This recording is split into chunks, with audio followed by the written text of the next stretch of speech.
বামেরা গোটা রাজ্যে একটি মাত্র পুরসভা জেতেছিল, জেতার সঙ্গে সঙ্গে বদলি করা হয়েছিল কাকে? না, তৃণমূলের ব্লক সভাপতি নন, জেলা সভাপতি নন, তাহেরপুর থানার আইসিকে। ভাবতে পারেন? তবে অনির্বাণের কাছে আমার প্রশ্ন থাকবে, অনির্বাণ নিজে কি আদৌ মনে করে যে দলত্যাগী বা বিদ্রোহী নেতানেত্রীরা সব অবোধ শিশু, ভাজা মাছটি উল্টি খেতে জানে না, আর সেই বেচারাদের চাপ দিয়ে ওই দুষ্টু পুলিশ তাদের দলবদল করতে বাধ্য করাচ্ছে? অনির্বাণ, তুমি নিজে বিশ্বাস করো এটা? দেখুন, সকলের ক্ষেত্রে কথাটা প্রযোজ্য নিশ্চয়ই নয়, কিন্তু একটা অংশ তাদের উপর পুলিশের চাপ, অনৈতিক চাপ, অপরাধমূলক চাপ যাই বলুন, সেটা ডেফিনেটলি আছে, এটা নিয়ে কোনো সন্দেহ নেই। না, এই যারা মুখ্যমন্ত্রীর সঙ্গে মিটিং করছে তারা সব চাপে, আমি সবার কথা বলছি না, তাদের মধ্যে কেউ কেউ থাকতে পারেন, অধিকাংশই নয়। শুধুমাত্র এনসিপি আর সাংসদদের কথা বলছি না, আমি যে বিধায়ক দল ঋতব্রত বন্দ্যোপাধ্যায় শিবিরে গিয়ে খুঁজছেন, একটা শুধু আমায় বলে দাও, বাইরন বিশ্বাসের ওপর তোমরা কি চাপ দিয়েছিলে? দেখুন, সেটা বাইরন বিশ্বাস তো এখন ঋতব্রত ব্যানার্জি শিবিরে আছে, উনি তো এখন ভালো, উনি নিশ্চয়ই এটা খোলাখুলি বলে দেবেন তখন কি চাপ ছিল আর এখন কি চাপ নেই সেটা নিশ্চয়ই বলতে পারবেন। তো সে একইভাবে বলতে হলে ধরুন ফিরহাদ হাকিম, হ্যাঁ, তার ওপর চাপ আছে না নেই, তার ওপর চাপটা পুলিশ নয়, খোদ পুলিশ মন্ত্রী তো বিধানসভায় দাঁড়িয়ে দিয়েছিলেন যে এই যে আপনার সই রয়েছে। তারপরে কি হলো? তার ওএসডি গ্রেপ্তার হয়ে আছে, তার দিকে একটা কোনো সমন অবধি যায়নি। তাহলে পুলিশের চাপ কার ওপর আছে কার ওপর নেই এই নিয়ে কিন্তু বিচার বিশ্লেষণ করার জায়গাটা আমাদের রয়েছে। পাল্টা ঘণ্টাখানেক সঙ্গে সমান অনুষ্ঠানে এসে বিজেপির প্রতিনিধি বিমল শঙ্কর নন্দ বললেন, মুখ্যমন্ত্রী শুভেন্দু অধিকারীর মহত্ব যে তিনি একজন সাংসদকে গুরুত্ব দিচ্ছেন। মুখ্যমন্ত্রী দিল্লি সফর করছেন, সেখানে যদি বৈঠকে বসেন তাহলে অসুবিধে কোথায়? তৃণমূল থেকে লোক নিলে, সরাসরি নিলে বা কৌশলে একটু ঘুরপথে নিলে সংখ্যা তো বাড়বে, বিলের পক্ষে ভোটও নিশ্চয়ই বেশি পড়বে, কিন্তু শেষ পর্যন্ত দলের ভেতরের এবং বাইরের মানে সমর্থকেদের বিপুল ক্ষোভ সামাল দেওয়া যাবে তো? বিজেপির প্রতিনিধি বিমল শঙ্কর নন্দ কি বলে? না, ছোটবেলায় বাবাকে একটা কথা বলতে দেখতাম, বাবার বেঁচে নেই পৃথিবীতে, কিন্তু কথাটা রয়েছে গো, ওই শোন, আমার কোনো আবাহনও নেই, আমার বিসর্জন নেই, আমি আছি ঠিকঠাক আমার জায়গায়। তো আমরা ঠিকঠাক আমাদের জায়গায় আছি, আমাদের আবাহনও নেই, আমাদের বিসর্জন নেই। বৈঠক না করলেও দোষ, বৈঠক করলেও তো দোষ। এ তো প্রশাসনিক বৈঠক নয়, পাবলিক মিটিং নয়। হতে পারে একজন এমপি, একটা মাত্র দলের একজন এমপি তো গঠিত হতে পারে, তিনি তো একজন এমপি, তিনি যদি মুখ্যমন্ত্রীর সঙ্গে বৈঠক করতে চান, এটা তো মুখ্যমন্ত্রীর মহত্ব, তিনি তো একজন এমপিকে গুরুত্ব দিচ্ছেন, উনি তো আর মমতা ব্যানার্জি নন। মমতা ব্যানার্জি তার কোনো প্রশাসনিক সভা তো দূরের কথা, তিনি যেভাবে করতেন, আগে আমার দলে এসে নইলে তোমার 12টা আমি বাজাবো, যিনি বৈঠক করেছেন তিনি যদি বলেন যে এলাকার উন্নয়ন, বিভিন্ন জায়গায় ভালো করে উন্নয়নের জন্য কোঅর্ডিনেশন হচ্ছে না, সুদীপ বন্দ্যোপাধ্যায় বলেছেন। দাদা, মুখ্যমন্ত্রী এই রাজ্যের, এমপিরাও এই রাজ্যের, দিল্লিতে গিয়ে মিটিং করতেই পারে।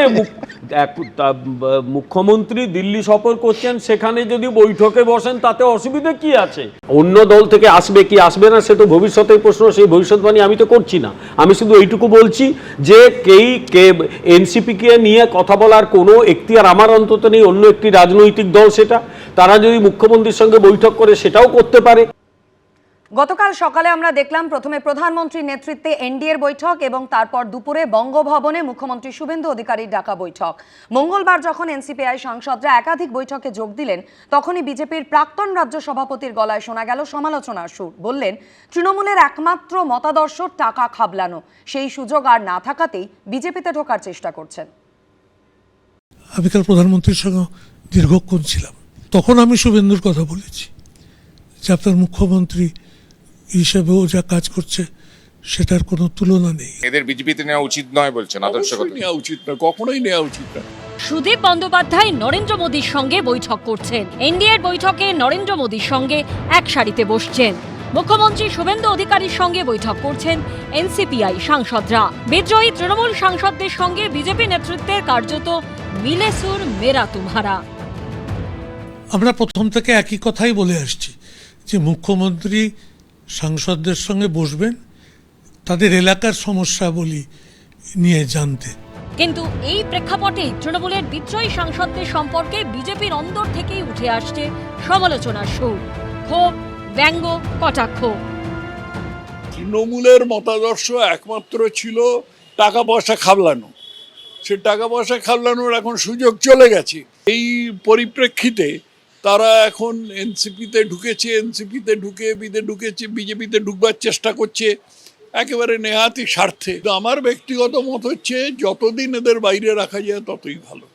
আর ওরা এনসিপিতে থেকে যা করছেন তাদের ইচ্ছে। তথাগত রায় বিজেপির প্রাক্তন রাজ্য সভাপতি, প্রাক্তন রাজ্যপাল, এখনো বিজেপির শীর্ষ নেতাদের সঙ্গে এক মঞ্চে দেখা যায় তাকে। সেই তার গলাতেই বিদ্রোহী তৃণমূল সাংসদদের নিয়ে হবে সুর। আদর্শগত দিক থেকে তো এদের সঙ্গে বিজেপির কোনো নৈকট্য থাকতে পারে না, কোনো নৈকট্য থাকতে পারে না। এখন সেটা সম্বন্ধে কেন্দ্রীয় নেতৃত্ব অন্যভাবে কি বাধ্যবাধকতা দেখবেন, কি সিদ্ধান্ত নেবেন সেটা আমি জানি না, কিন্তু আমার ব্যক্তিগত মত হচ্ছে যতদিন এদের বাইরে রাখা যায় ততই ভালো। লোকসভায় এনসিপিআই এর মুখ্য সচেতক কাকুলি ঘোষ দস্তিদার এবং আরেক সাংসদ সায়নী ঘোষকে নিয়েও ইঙ্গিতপূর্ণ মন্তব্য করেন তথাগত রায়। সায়নী ঘোষ, তার নামে আমি কলকাতা পুলিশের রবীন্দ্র সরোবর থানায় একটা নালিশ করেছিলাম। সেই নালিশের কি গতি হয়েছে আমি জানি না, কিন্তু তারপরেই দেখলাম সায়নী ঘোষ এমপি হয়ে গেল। আমাদের দল থেকে নিশ্চয়ই নয়, তৃণমূল থেকে হয়েছিল। কাকলি ঘোষ দস্তিদার খুব ভালো রান্না করেন, এটুকু আমি বলতে পারি। যদিও এই নিয়ে এই দুই এনসিপিআই সাংসদের কোনো প্রতিক্রিয়া এখনো মেলেনি। কৃষ্ণেন্দু অধিকারী, বিজেন্দ্র সিংহ ও আশাবুল হোসেনের রিপোর্ট, এবিপি আনন্দ। এবিপি আনন্দ, এগিয়ে থাকে, এগিয়ে রাখে।